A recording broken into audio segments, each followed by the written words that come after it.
जैसा कि आप जानते हैं कि कोरोना वायरस ने दुनिया की कई अर्थव्यवस्थाओं को तगड़े झटके दिए हैं। कुछ के इंफ्रास्ट्रक्चर को चोट पहुंची है तो कहीं प्रोडक्शन रुकने की वजह से कंपनियां मूव आउट कर रही हैं। सप्लाई चेन भी पूरी तरह से ध्वस्त पड़ी हुई है।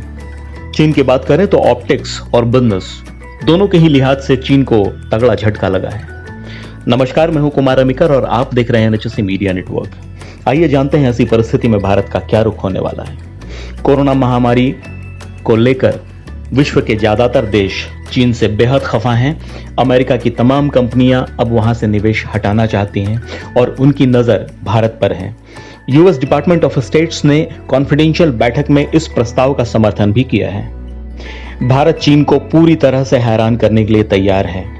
यह भारत के लिए एक मौका है कि उन कंपनियों को अपने देश बुलाया जाए जो कोरोना जैसी महामारी फैलने के बाद चीन में अब नहीं रहना चाहती। ऐसी कंपनीज को अपना प्रोडक्शन बेस बदलना है और भारत के लिए इससे अच्छी बात क्या हो सकती है।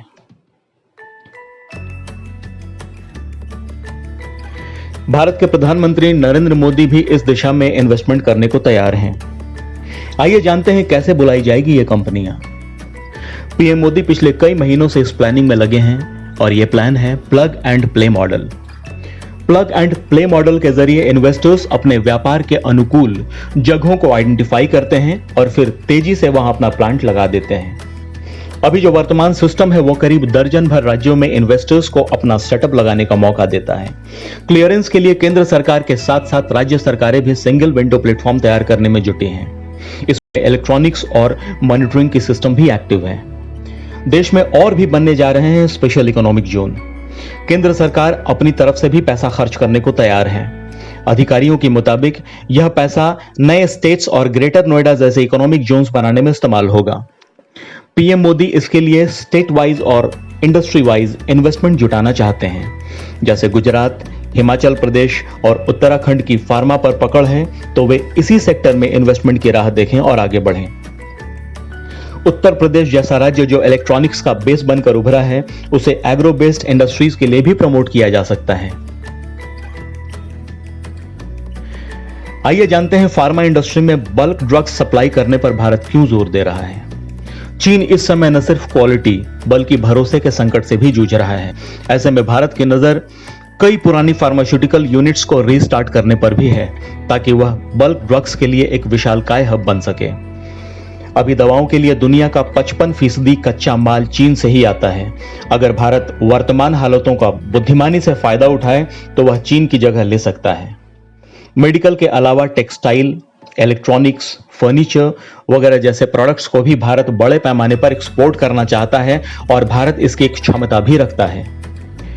भारत एक विशाल देश है जहां हर व्यक्ति सिर्फ अपनी जिम्मेदारी निभाए, अपनी प्रोडक्टिविटी मेंटेन करे, देश के विकास में ईमानदारी से योगदान करे तो लॉकडाउन के दौरान भी मैक्सिमम बिजनेस ग्रोथ कर सकता है और अपने सारे पुराने रिकॉर्ड्स को तोड़ सकता है।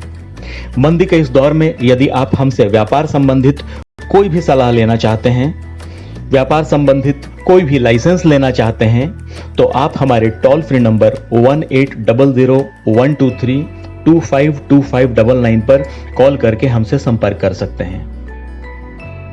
दोस्तों, मैं एक बार फिर याद दिला दूं, यदि आपने अभी तक हमारा चैनल सब्सक्राइब नहीं किया है तो अब जरूर कर लें ताकि हमारे सभी अपडेट्स आपको मिलते रहें। मिलते हैं अगले नॉलेज बुलेटिन में कुछ फायदेमंद वित्तीय समाचार लेकर।